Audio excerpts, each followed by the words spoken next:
ओम वक्रतुंड महाकाय सूर्यकोटिसमप्रभ निर्विघ्नं कुरु मे देव सर्वकार्येषु सर्वदा। सरस्वती नमस्तुभ्यं वरदे कामरूपिणी विद्यारम्भं करिष्यामि सिद्धिर्भवतु मे सदा। गुरवे सर्वलोकानां विषजे भवरोगिणां निधये सर्वविद्यानां दक्षिणामूर्तये नमः। ईश्वरो गुरुरात्मेति मूर्तिभेदविभागिने व्योमवद्व्याप्तदेहाय दक्षिणामूर्तये नमः। श्रुतिस्मृतिपुराणानाम् आलयं करुणालयं नमामि भगवत्पादं शङ्करं लोकशङ्करम्। सदाशिवसमारम्भां शङ्कराचार्यमध्यमाम् अस्मदाचार्यपर्यन्तां वन्दे गुरुपरम्पराम्। साक्षात्कृतं दयानन्दं परमार्थस्वरूपिणं तत्त्वज्ञानप्रशास्तारं प्रणतोऽस्मि परं पदम्। ॐ सहना भवतु सहनौ भुनक्तु सह वीर्यं करवावहै तेजस्विनावधीतमस्तु मा विद्विषावहै। ॐ शान्तिः शान्तिः शान्तिः। ॐ पार्थाय प्रतिबोधितां भगवता नारायणेन स्वयं व्यासेन ग्रथितां पुराणमुनिना मध्ये महाभारतम् अद्वैतामृतवर्षिणीं भगवतीम् अष्टादशाध्यायिनीम् अम्ब त्वामनुसन्दधामि भगवद्गीते भवद्वेषिणी। मूकं करोति वाचालं पङ्गुं लङ्घयते गिरिं यत्कृपात्तमहं वन्दे परमानन्दमाधवम्। नारायणं नमस्कृत्य नरं चैव नरोत्तमं देवीं सरस्वतीं व्यासं ततो जयमुदीरयेत्।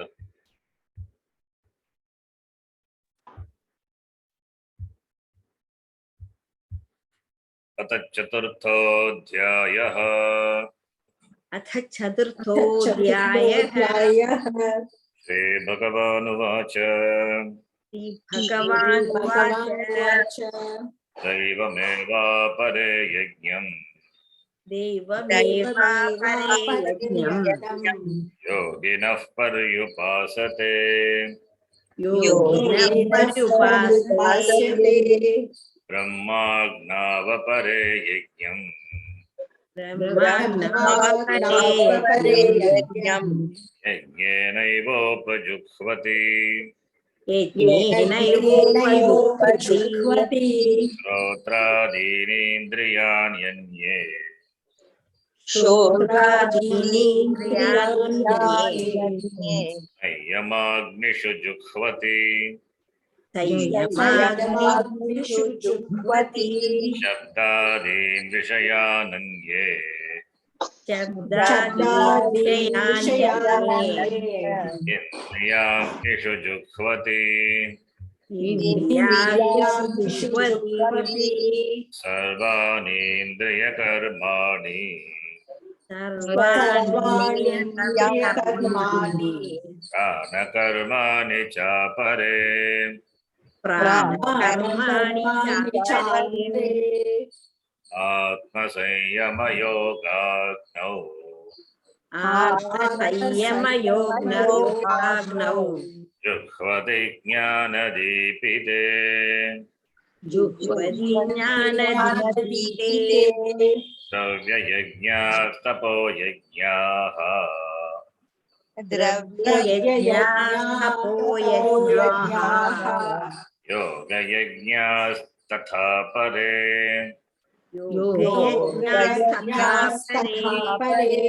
स्वाध्यायज्ञानयज्ञाश्च स्वाध्यायज्ञानयज्ञाश्च स्वाध्याय ज्ञान यज्ञाश्च. That is, it is a compound. स्वाध्याय ज्ञान यज्ञाश्च. यतयः संशितव्रताः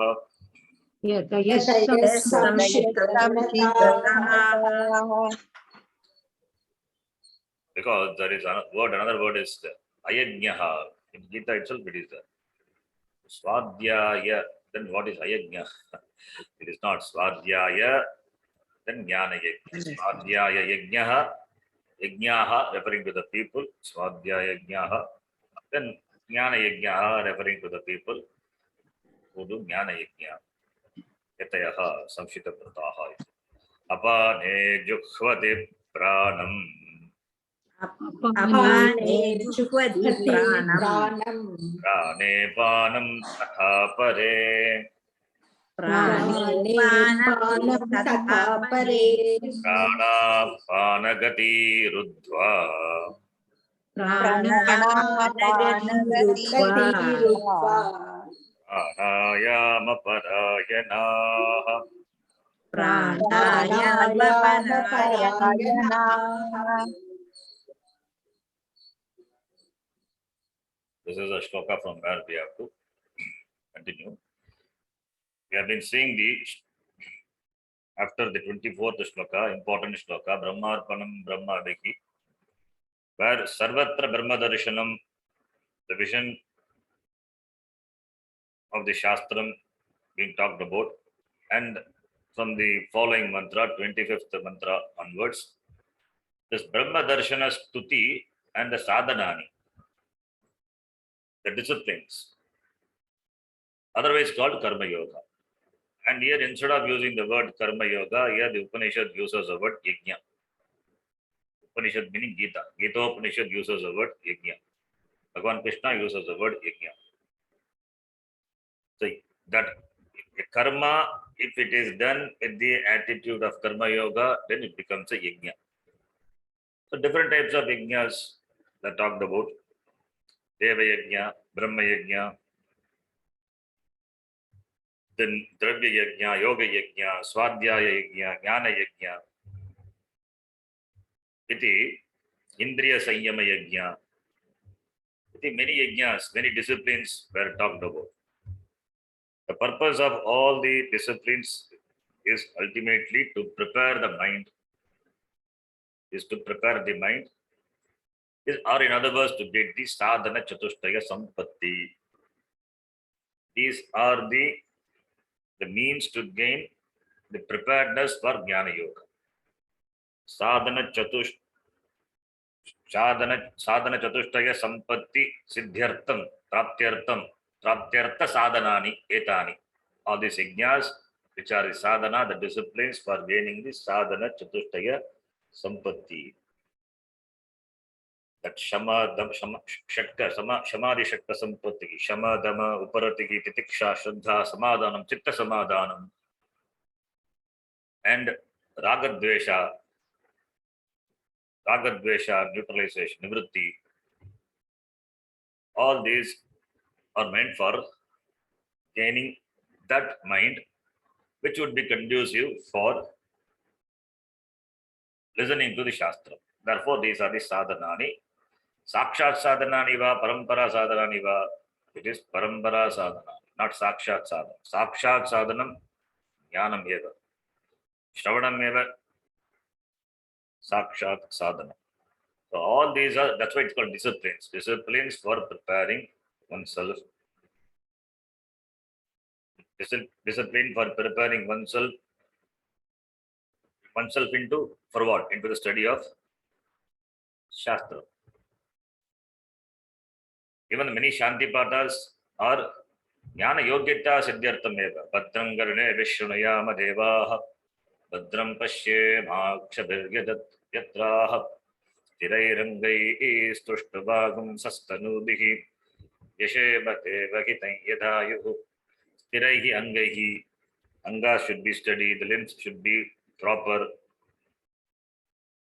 All these are for Jnana Yogyata Siddhi. Bhadram Karne Bhi, let only good things be heard all the time through the years. So all these are the prayer, the Shanti Pata, which the Upanishads from the four Vedas have different Shanti Patas. All the Shanti Patas also, they say they say that this Jnana Yogyata Siddhyartam or Jnana Yogyata Praptyartam Prarthana Shanti Pataha. It's all the prayer for gaining the Sadhana Chatushtaya Sampatti. The prayer, that is the form of the prayer. It is Vachika prayer. So it's Vachika karma. Prayer is also a karma, Vachika karma. So the karma can be Vachika, can be Manasa, can be Kayika. The discipline, the sadhanani can be Vachika karma, Vachika sadhana, Kayika sadhana, Manasa sadhana. So japa, etc., they are Vachika karma. By Kaya, by the body, whatever karma we do, that is Kayika karma. All these karmas are meant for, as sadhana, it's meant for gaining the preparedness. In other words, Chitta Shuddhi. Chitta Shuddhi atava Chitta Naischalyam. Karmana Chitta Shuddhi, Upasana Chitta Naischalyam. So it is only for the preparedness. The mind should be ready. The mind should be relatively peace, relatively calm, quiet, comfort, free from raga dvesha. It must have relatively accomplished the concentration, the focus on the given subject matter for the length of time. That all these are required. With the Vikshepa Buddhi, one cannot venture into the study of the Shastra. Therefore, only these disciplines are talked about. If there are any irregularities, if there are any sharp edges on the part of the sadhaka, the student, then all these are corrected by this sadhana. Therefore, this karma becomes yajna. Because the purpose is moksha, for that sadhanam is shastra patanam, that is the sadhanam. And for the purpose of that, these karma, these disciplines have been undertaken by the sadhaka. Therefore, this becomes an yajna. So yajna is the Vedika Shabda. Yajna meaning prayer. The prayer can be Vachika, Kaika, Manasa. You can do Namaskara physically, that is Kaika Karma. You can do prayer through words by chanting, that is Vachika. Or Manasa also you can do. So therefore it becomes Yajna. So this is also Yajna. This Yajna Karma, this Karma becomes an Yajna because it is a means for Chitta Shuddhi and Chitta Shuddhi for Jnana Yogyata Siddhi, therefore for Moksha. Moksha, that is Shreyas. The Shreyas in mind, since these sadhanas are taken, therefore it deserves the appellation Yajna. So Yajna is a great word. It's a sacred word, Yajna. All these are different types of Yajna talked about. And in this shloka, 29th shloka, which we were seeing in the last class, there what is talked about is this pranayama.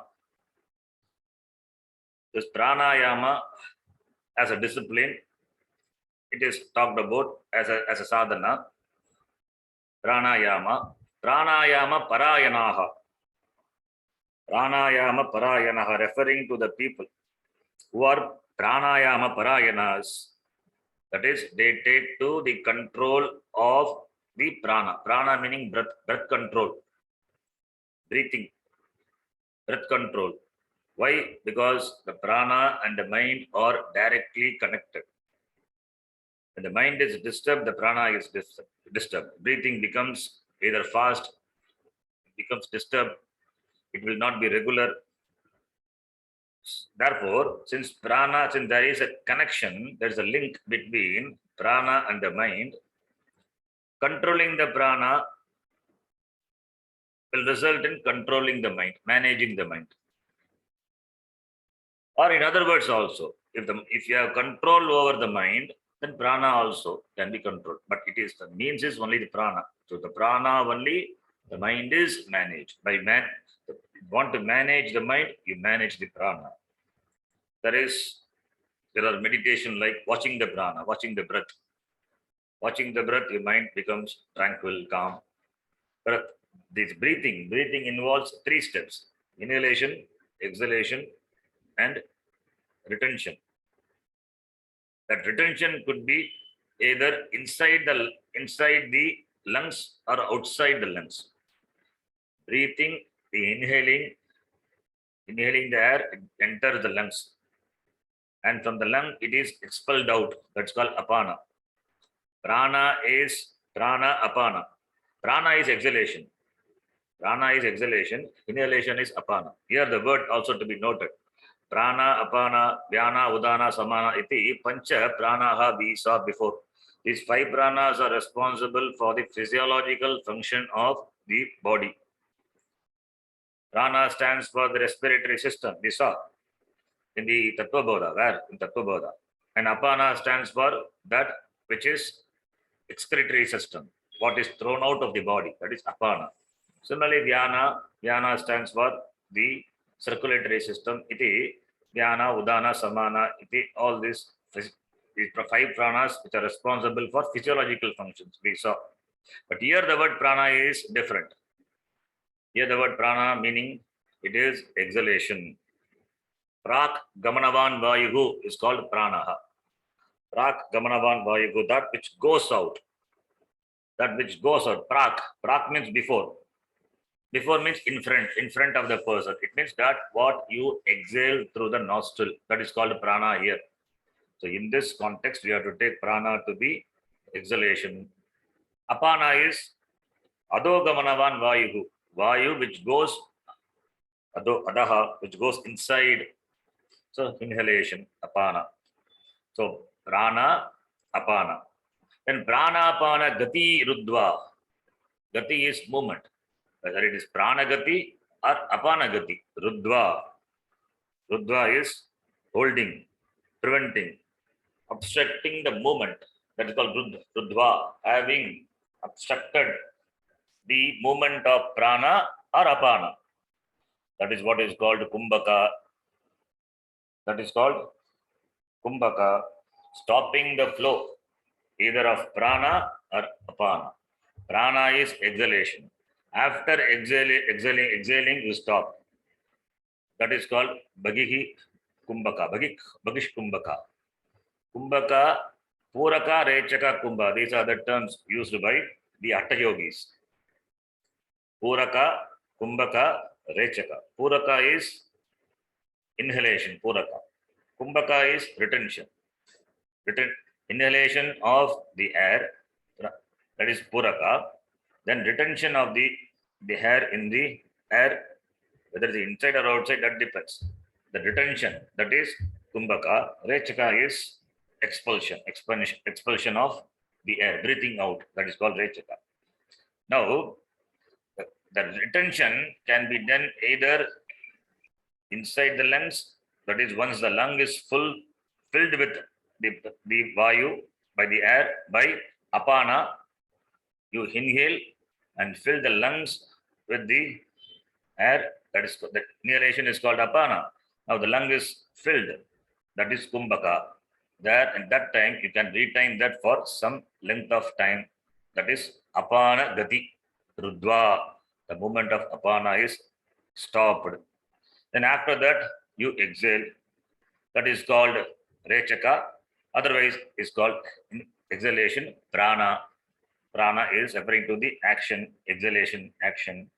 After exhaling, again, you can hold it for some time, not allowing the air enter the lungs through the nostril. That is pranagati rudva, stopping the flow of the air. After exhalation, you stop. So these are the steps, methods. Puraka, Rechaka, Kumbhaka. Otherwise, prana, apana are tesham gati rudva. Prana, pananam gati, the movement is rudva, stopping. This is a discipline. By this discipline, one can have tranquility. One can have make the mind steady.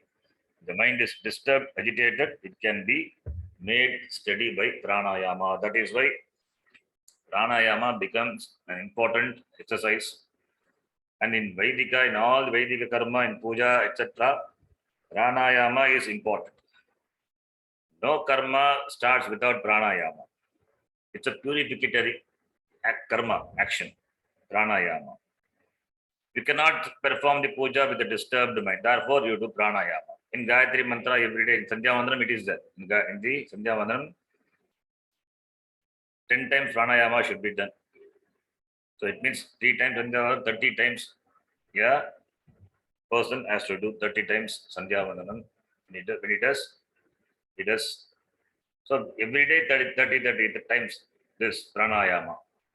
So by which the breathing exercise, the mind is managed, the mind is made steady, so that it is ready for the next step, that is puja or japa, etc. So here, as a discipline, here what is talked about is the very practice of this pranayama itself becomes yajna, because the goal is being moksha. That is, for that jnana is a sadhanam. For that we need certain preparation, chitta shuddhi, etc. So for that, since this is a discipline, therefore this becomes an yajna. This is not just a yogic exercise. This becomes a yajna. Yajna is that's why I said yajna is a sacred word. Yajna is a sacred word because here the pranayama yoga as yajna, that controls the breath, breathing in, breathing out, and retaining the breath inside or outside. So that through that one can have stability of the mind. One can have stability of the mind. Therefore, pranayama parayanaha, referring to the people who take to this pranayama yajna, they are committed to this discipline where apane jukhvati pranam. They offer prana into apana. They look upon this as a yajna. This is yajna. Therefore, in yajna, there is oblation is involved. What is the oblation offered into the apana, into the exhalation? Pranam as haguti is offered into the apana. Apane jugvati pranam. Apane jugvati pranam. That is called puraka pranayama. In puraka pranayama, where the inhalation is dominant, where prana, that is exhalation, is offered as aguti into the apana. Similarly, prane apanam, inhalation as aguti, inhalation, that is apanam as aguti, is offered into exhalation. Offering prana into apana, offering apana into prana, it is looked upon as an offering, jukhvati, because it is in yajna. So, apane jukhvati pranam is puraka pranayama, referring to puraka. Prane apanam jukhvati, referring to rechaka pranayama. So, puraka, rechaka. The third one is pranapana gati rudva, referring to kumbhaka pranayama. referring to Kumbhaka Pranayama. So therefore, by this, the pranayama, by controlling the breath, by controlling, by the measuring the breath by this discipline. So controlling the breath by this discipline, prana, apana, then this kumbhaka, rechaka pranayama, kumbhaka pranayama, and puraka pranayama. This is called this pranayama abhyasa, and that when it is performed as a yajna, as a means, it becomes an important discipline. When it is performed as an yajna, as a discipline for the steadiness of the mind, it becomes a yajna. When it becomes because it is a discipline, the discipline becomes a yajna, because the purpose is the steadiness of the mind, the alertness of the mind, which is required for jnana yoga. So therefore, this becomes an yajna, a discipline. Therefore, pranayama parayanaha. So controlling the breath is not just for the sake of just controlling the breath or studying the mind. Studying the mind for what purpose? What is the purpose achieved by studying the mind? Studying the mind is not just for the sake of studying the mind. It is ultimately for gaining jnanam, brahma jnanam. For brahma jnanam, we require the mind, manashanti, shama required. Therefore, for that purpose only this discipline is taken up. Therefore, since this is a sadhana for jnanam, therefore it becomes an yajna. Therefore, puraka yajna, kumbhaka yajna, rechaka yajna. When it becomes a yajna, therefore it is jukhvati. Therefore, only the word jukhvati. Jukhvati, jukhvati means offer, oblation. It is a way. It is used in the when you offer something into the yajna kunda. So when there is a karma, a ritual which is performed in the yajna where oblations are offered into the agni, there only we use the word jukhvati. Jukhvati. Here it is used because this discipline is an yajna. This karma, this pranayama yoga, otherwise called, it's another form of karma yoga, it is an yajna. Yajna meant for gaining jnanam, brahma jnanam. For brahma jnanam, since the mind has to be steady, the mind has to be relatively calm, quiet, it has to be with under your control. Therefore, this since this becomes this is looked upon as yajna. And there are people who take up this practice, and they are referred to by the word pranayama parayanaha. Pranayama is the param ayanam teshamte. Pranayama is a goal for whom they take up this discipline. So by any of the discipline, many disciplines were talked about. Any of the discipline a person can take, or a person can take all the disciplines also. All the disciplines have place in the daily life of a sadhaka. So a person can take up and do this sadhana, practice this sadhana as a yajna for gaining jnana. That is the artha. This 29th shloka which we saw, then we'll continue. The next shloka talks about some niyama with regard to ahara. Ahara yoga. We can call it as ahara yoga. Ahara means intake. What is taken in, whether it is food or whatever it may be. Whatever it may be means whether it is taken literally as food through the mouth, or anything which is taken through the sense organ. A sense organs, sense objects becomes a food. With regard to that, one has to be regulated. That is also looked upon as yoga, as yajna. And that is the next shloka. We will read 30th shloka. Apare niyataharaha. Apare niyataharaha. Pranan praneshu jukhvati. Pranam praneshu jukhvati. Sarve pyete yajna vidaha. सर्वे वेदे सर्वेऽप्येते यज्ञविदः यज्ञविदः यज्ञक्षपितकल्मषाः यज्ञक्षपितकल्मषाः कल्मषाः referring to some people, some other people, they take to this discipline. What is the discipline? That restriction of the intake of the ahara. Ahara referring to food. Ahara means food.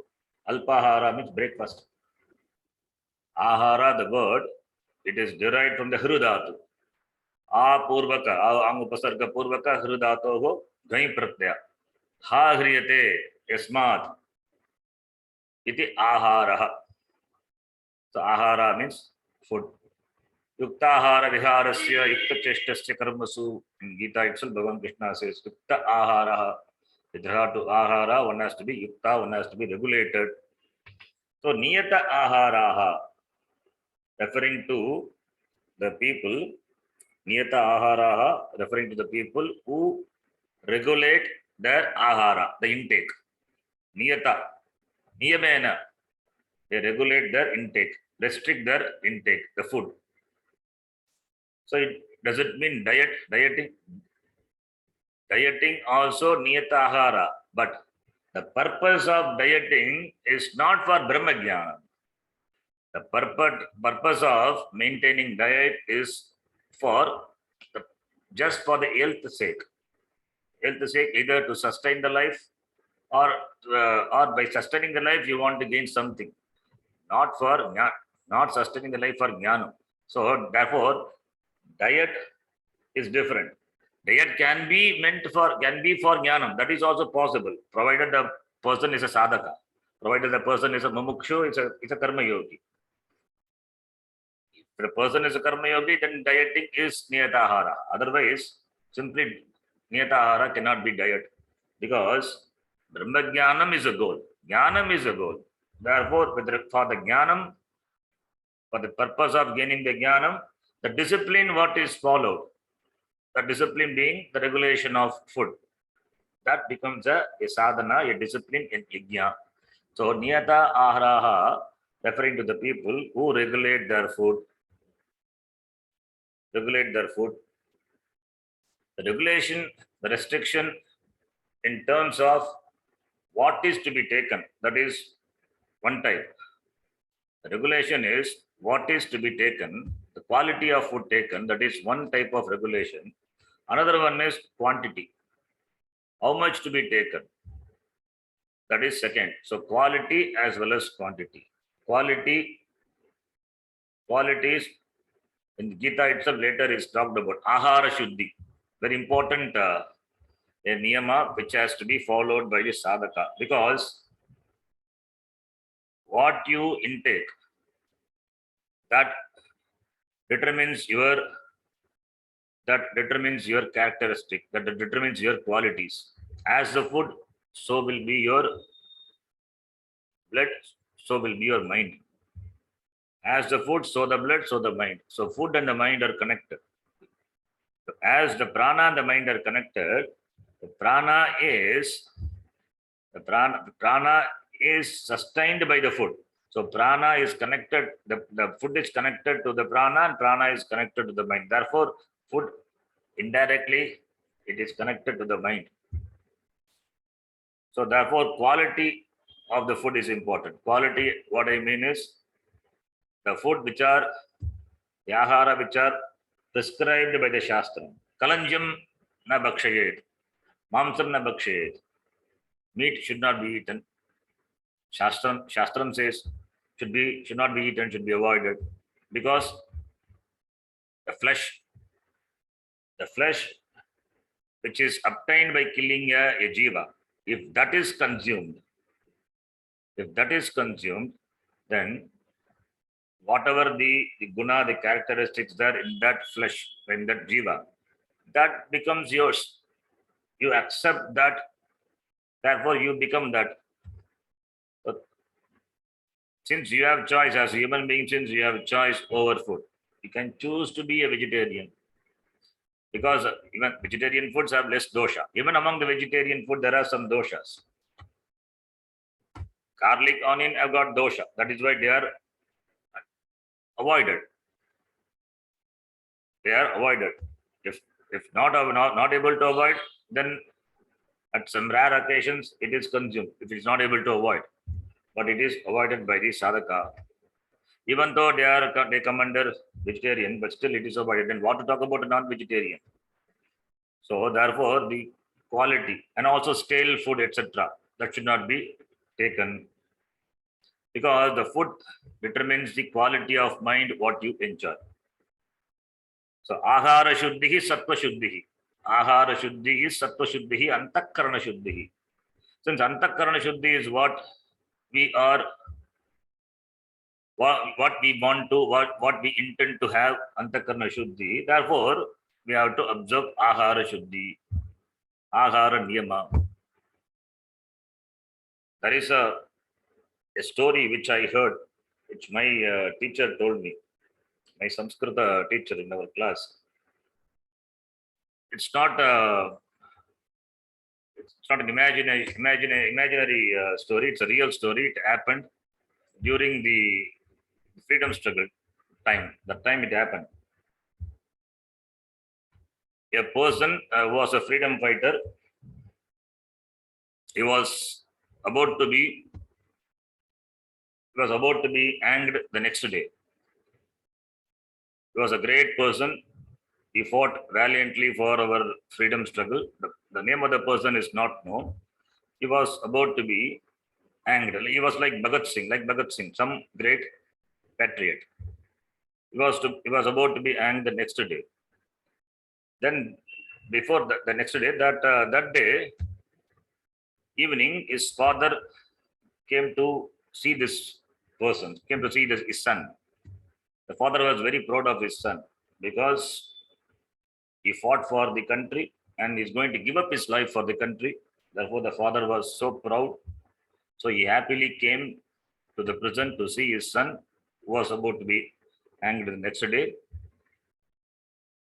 His son, who was always courageous, was always valiant, he was crying inside the prison. He was shedding tears. Seeing the father got upset. The father got shocked and upset. He never thought his son would be so weak that he is afraid of death, which is that's going to happen tomorrow. He's going to be hanged. His father was very shocked. Then he told his son, "I thought you are a valiant person. I was very proud of you that you are going to give up. You gave up your life for the country, and you are going to die for the country tomorrow. Now you have become such a coward.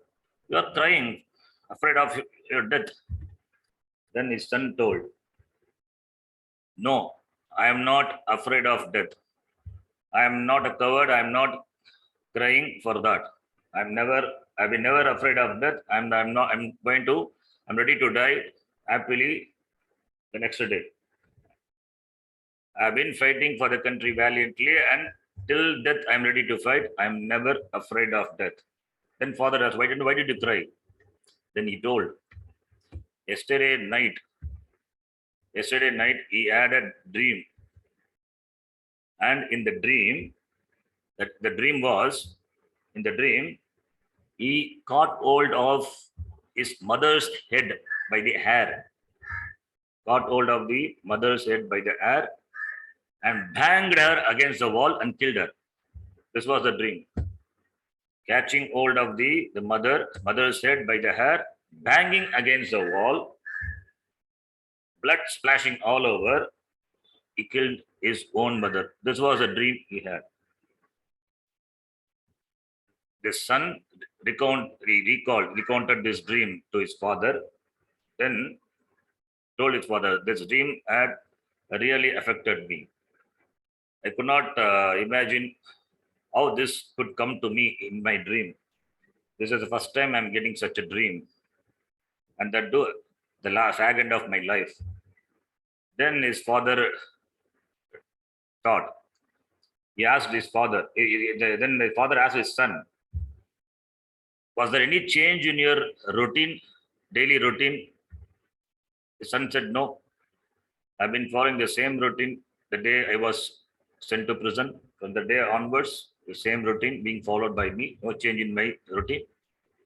Is there any change in your eating habits? Was there any change in the menu of the food? His son said, no, the same menu, the same rice, the same dal, same sambar, whatever it is, the same thing. There was no change in the menu. Then his father told, okay, I'll come back. Then he went back. His father went back and met the jailer of the prison. Then he asked the jailer, was there any change in the menu? Was there any change in the provision store? From which store he bought? Did he buy the provision from any other store? The jailer told, no, the same store, the provision store from where we are buying the same food, the same menu, no change in anything. Then the father asked, was there any change in the cook?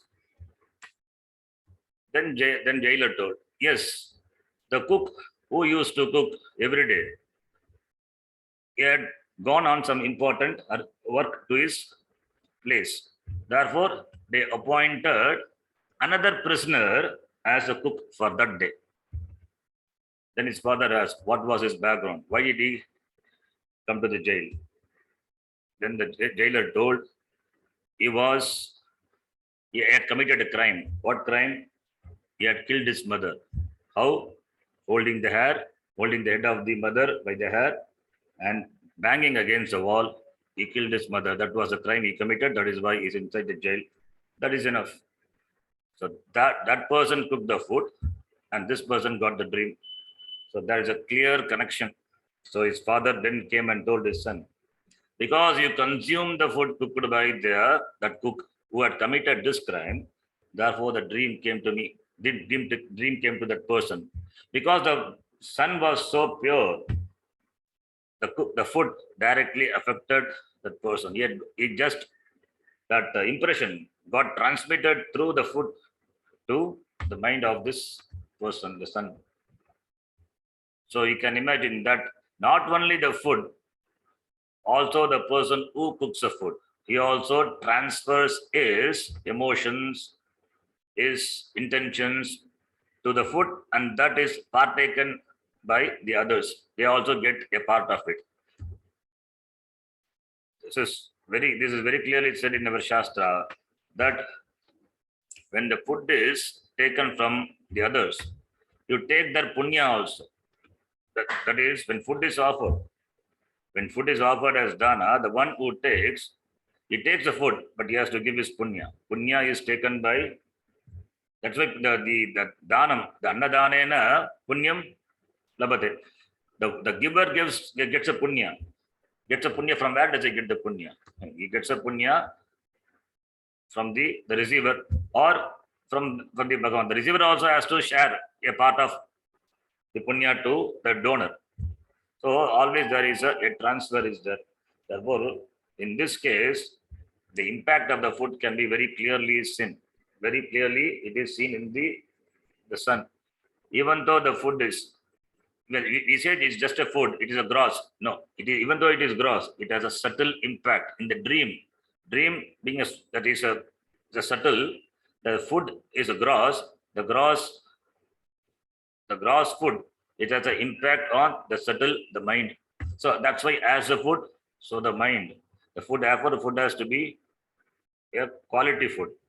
Who cooks the food and what is the shaucham, what is the purity of the food, whether it is a pure food or stale food, all this will have impact on the mind of the person. Therefore, even taking Diksha also, one has to be careful in taking Diksha from the person, from whose house it is taken.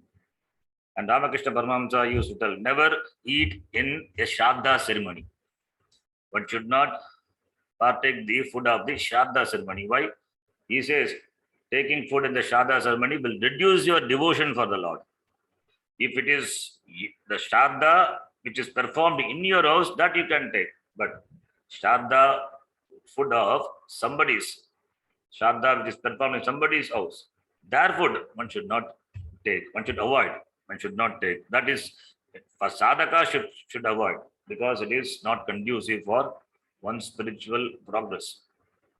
Therefore, one has to be highly vigilant with regard to what one takes, with regard to food quality, as well as with regard to the quantity.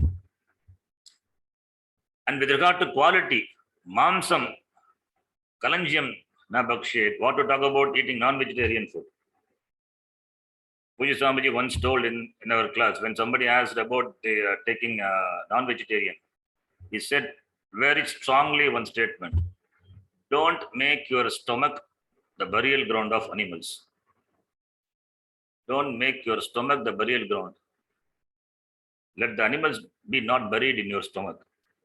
Stomach is not meant for that. What could be more powerful than this statement? So therefore, ahara shuddhi. With regard to the quality, that is what food is taken, and with regard to quantity also. One should not fill the stomach completely with no space for air movement with food.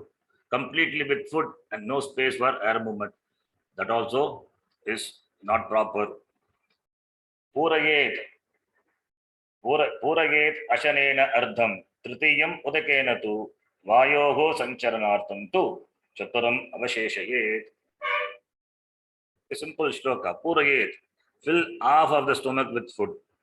Purayet ashanena ardham. Half of the stomach with the food.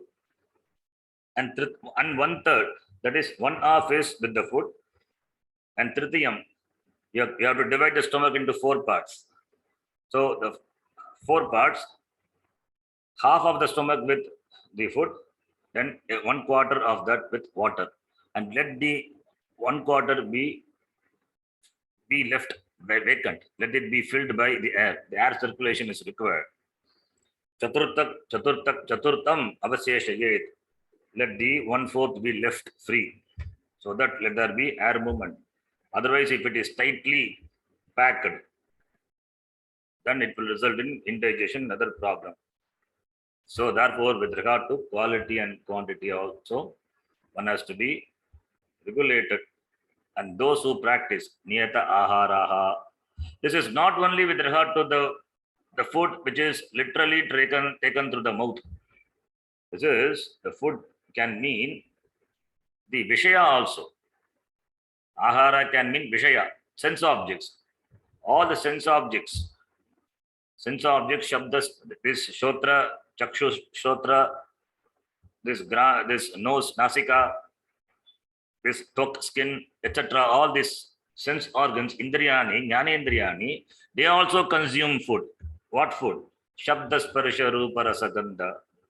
For the ears, the food is shabda, sound. Shabda. For the sparsha, for the tok, for the skin, the food is sparsha, the touch. For the eyes, the food is grasping the forms, grasping the colors.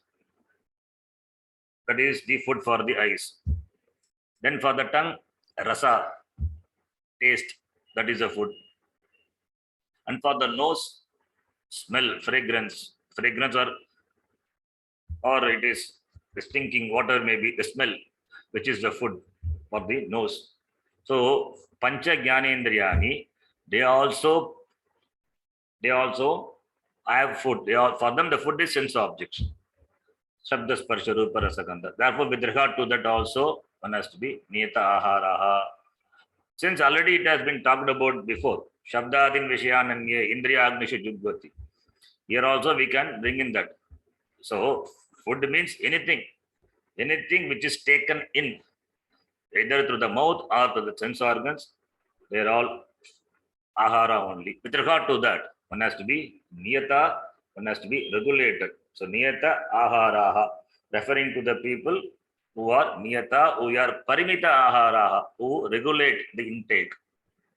Then pranan praneshu jughvati. Pranan praneshu jughvati. In this shloka, pranan referring to the desire to eat, and praneshu referring to the the fire, the digestive fire. So the desire to eat is offered into the fire of digestion. That is, the desire to eat, when the desire to eat more is there, one should have save over it. One should have regulation. One should regulate it. When the desire is more, when the desire is more, when there is desire to consume more, one should have regulation. One should be able to say no to it. After eating, if still the person wants to consume more, wants to offer more into the digestive fire, one should be able to say no. Then only it becomes a yajna, jukhvati, pranan praneshu jukhvati, offering the prana, the desire, into the digestive fire. Offering the desire, that is, the desire is burnt in the digestive fire. The desire is burnt in the fire itself. That is, the desire to consume more is burnt in the very fire itself. Therefore, it is a regulation, self-regulation. It is self-restriction with regard to the intake of food or with regard to the sensory activities. So, pranan praneshu jukhvati. So, therefore, let one offer the prana into the praneshu. The word pranan here, pranan referring to the desire for more consumption, and praneshu referring to prana agnishu, referring to the agni, the digestive fire. The fire, it could be digestive fire, or it could be the indriyas also, which also consumes food. So that which intakes food, prana, that is prana. Literally, it can mean here in this context digestive fire. The fire which is responsible for the digestion, into that you offer your restriction, regulation as ahuti. So therefore, self-regulation, self-restriction, that is a discipline, that is a sadhana, and it is meant for what? It is meant for ultimately jnanam. Therefore, it is a yajna, pranan praneshu jukhvati. So therefore, the desire to consume more is offered into the digestive fire. Similarly, the desire to grasp, to grasp or to know more through the sense objects is offered into the very senses. That also can be taken. So therefore, prana referring to the desire, and praneshu can be referring to the indriyas, into which you offered a regulation as the aguti. So that also can be taken. That meaning also can be taken. Since already it has been talked about indriyani, indriya shudhvati, therefore here that meaning is not generally taken. That also can be taken, nothing wrong. Therefore, pranan praneshu. Why it can take? Because prana is there, therefore indriyas also function. If pranas are not there, indriya cannot function. Pranas are there, therefore indriyas function. Minus prana, how can indriya function? Therefore, what you offer into the indriya, with regard to that, you be regulator. You offer in a measured way. As you offered aguti into the agni in the agni kunda, similarly you offer in a regulated way, in a regulated measure into the regulated measure the sense objects into the sense organs. You offer in a regulated way the food into the digestive fire which is there in the stomach. Therefore, it is a discipline yajna. Sarve pete yajna vidaha yajna kshapita kalmashaha. Sarve api ete yajna vidaha yajnam eti yajna vidaha. Those who know, but here those who follow. You can take those who know, they only can follow. So those who know, and therefore those who follow this, the niyama with regard to the agara consumed directly by the stomach or agara consumed by the sense objects, they become free from yajna kshapita kalmashaha. Yajna kshapita kalmashaha. Kalmasha means dosha, papam, that are kshapita, destroyed by yajna karma. That is, this yajna, this discipline Yajna kshapita kalmashaha. The impurities, the doshas, the papas are destroyed by this yajna. It means they become purified. They become purified by the practice of this discipline. It's called Ahara Niyama Yoga. We can call Ahara Niyama Yajna, Ahara Niyama Yoga. Some people, they follow this discipline. Not some people. As I told, all the disciplines have a place in the sadhaka. So one has to be regular, one has to regulate with regard to the food intake. One has to do pranayama, one has to do other yajna, dravya yajna, tapo yajna, jnana yajna, swadhyaya yajna. All this, if all these are followed, then the sadhaka is not far away from the sadhya. The sadhya is jnana. Therefore, these are the various yajna, karma yogas prescribed by the Bhagavan Krishna here. So yajna sadhanani. Then comes the next mantra we will read. Yajna shishta mritabujaha.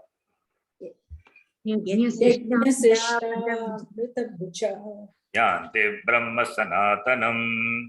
Yanti brahma sanatanam.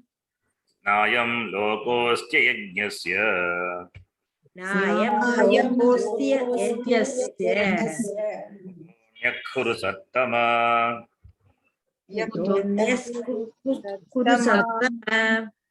Kurusattama.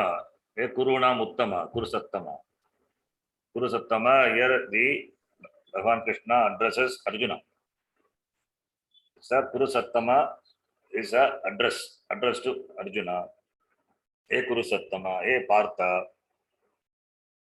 Partha, Yajna Shishta Amrita Bujaha. Yajna Shishta Amrita Bujaha, Yanti Brahma Sanatanam. Yajna Shishta Amrita Bujaha. Yajna Shishta. Yajna Shishta means Shesha, leftover. That which is leftover of the yajna. The leftover of the yajna is called Yajna Shishta. That is after offering into the yajna, what is left over, that is taken as prasada. That is taken as prasada. Whether it is literally an yajna, an agni karma, or whether it is puja, etc., where after Naivedyam only we partake, after offering to Bhagavan, then after offering to Bhagavan, we imagine Bhagavan has taken. It means the food has become shishta. It is already taken. It was already partaken by Bhagavan. Now it is become shishta. Is it uchishta? No. It is prasada. It is the leftover of the Bhagavan. What is leftover of Bhagavan, what is leftover by Bhagavan, that becomes a prasada. That is called amrita. The consumer of that, amrita bujaha.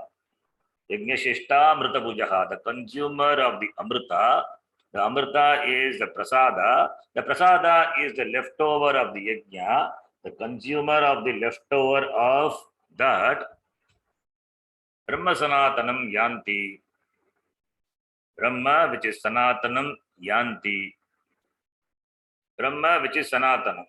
Brahma, which is always, it is there, it is constant, it doesn't undergo any change. Sanatanam Brahma. Brahma is sanatanam. Brahma sanatanam. So the sanatanam means shashvatam. Shashvatam Brahma. Brahma, which is permanent. Nityam ityartaha. Yanti. Yanti means gachanti, they gain. That is a partaker of the leftover of the yajna, they attain Brahma. That is, they receive the prasada of Bhagavan. They take the prasada of Bhagavan because they take the remnants of the yajna. The remnants of the yajna, that becomes it's yajna shishtaha only after offered to Bhagavan. So therefore, consuming that, they attain Brahma. How can the consumption of the remnants of the yajna can take a person to Brahma? It means yajna shishta, you have to connect with the previous mantra. previous shloka, the conception of what is left over, what is left over, that is what is left over, that is what is left over after Bhagavan has taken, after the yajna has been performed, that conception involves that attitude behind that, reverential attitude. That's why it becomes a prasada. We don't look upon as a uchishta, it is a prasada. After conception, Bhagavan has left us for us to take. That becomes a prasada. Consuming that, we become pure. We become pure chitta shuddhi. That is why the temple, the food what is offered is called prasada. Consumption of that food will give us chitta shuddhi, chitta shanti. So that is why this tirtham, etc. For what purpose it is taken? For chitta shanti, chitta shuddhi. Because it is prasada, abhisheka jalam or annam. That is prasada. That gives chitta shuddhi, chitta shanti. Therefore, that tena jnanam bhavati. When chitta shuddhi is there, by chitta shuddhya, we get the yogyata for jnana prapti. Therefore, you get Brahma. So you have to supply to connect. Brahma yanti, Brahma gachanti. They attain Brahma not directly. This consumption of Yajnashishta gives Chitta Shuddhi. Chitta Shuddhya Jnana Yogyata. Chitta Shuddhi is Jnana Yogyata Prapti. So Jnana Yogyata, they get the status of being fit for receiving Jnanam. For Jnanam, you have to go to the Guru. Guru Pasadanam, Shastra Patanam, Shravanam, Mananam, Nididhyasam, Tena Brahma Yanti. Iti, we have to supply. That is not said, we have to supply. So, it is not Sakshat Karanam, it is Parampara Karanam. Because we are talking about karma. We are talking about karma yoga, yajna. So here, consumption of the leftover of the yajna is praised. That gives Chitta Shuddhi. By that person gets the yogyata for jnanam. Tena Brahma Sanatanam Yanti Gachanti Prapnuvanti Ityartaha. This is Anvaya Mukena. Bhagavan Krishna says. Then Vyatireka Mukena. Nayam loko asti ayajnasya. Nayam lokaha asti ayajnasya. Ayajnaha. Nanch Baguregi. What we have been discussing this class. Ayajnaha. Ayajnaha na vidyate yajnaha yasya ayajnaha. Tasya ayajnasya. Who do not, for whom, that is, who do not have yajna. Na vidyate yajnaha. Who do not follow the disciplines. Who do not follow this karma yoga. So ayajnaha is called ayajnaha. Ayogyaha ityartaha. Ayajnaha is ayogya. Is ayogya for what? For jnana prapti. Jnana praptaya ayogyaha. Jnana praptaya ayogyaha. Not only jnana prapti. Even the shloka says, ayam lokaha nasti. Kutaha anyaha. For that ayajnaha who do not have this attitude of this gratitude, for him, this loka is not there. Then what to talk about that loka? Iha loka itself is not there. That is, ayajnasya, who do not follow the yajna, therefore who do not have the reverential attitude for Bhagavan, who do not have gratitude for Bhagavan, who do not return to Bhagavan what Bhagavan has given, that is called gratitude. What Bhagavan has given, it is given back to Bhagavan, which is an expression of gratitude. So acknowledging what Bhagavan has given.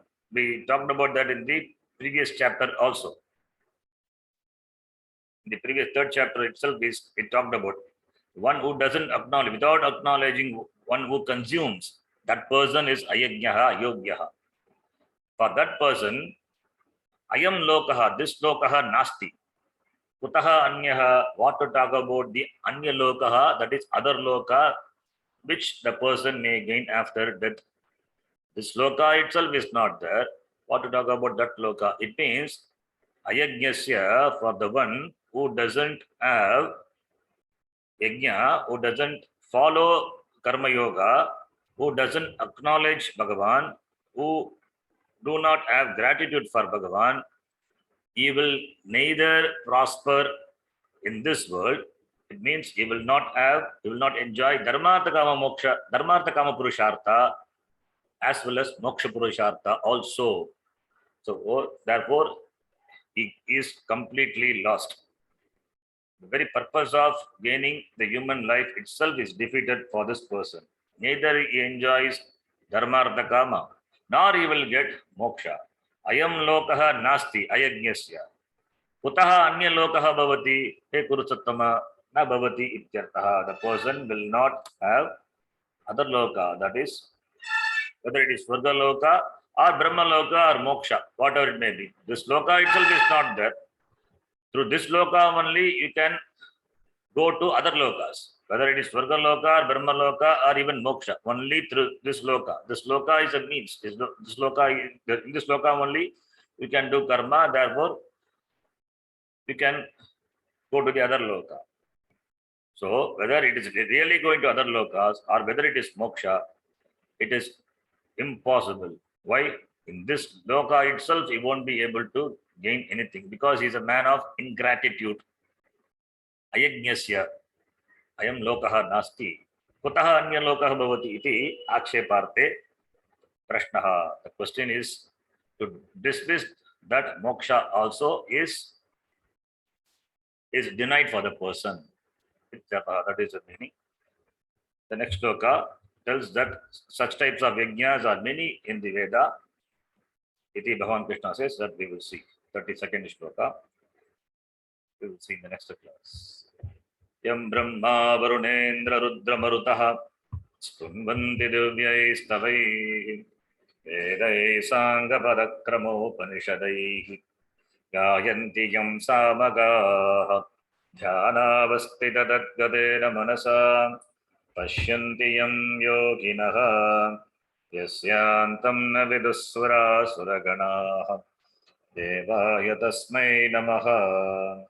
Om Purnamadah Purnamidham Purnat Purnamudachyate Purnasya Purnamadaya Purnameva Vashishyate. Om Shanti Shanti Shanti. Harihi Om Shri Gurubhyo Namaha. Harihi Om. धन्यवाद है गुरुजी। हरि ओम। धन्यवाद गुरुजी। धन्यवाद गुरुजी। धन्यवाद जी। धन्यवाद।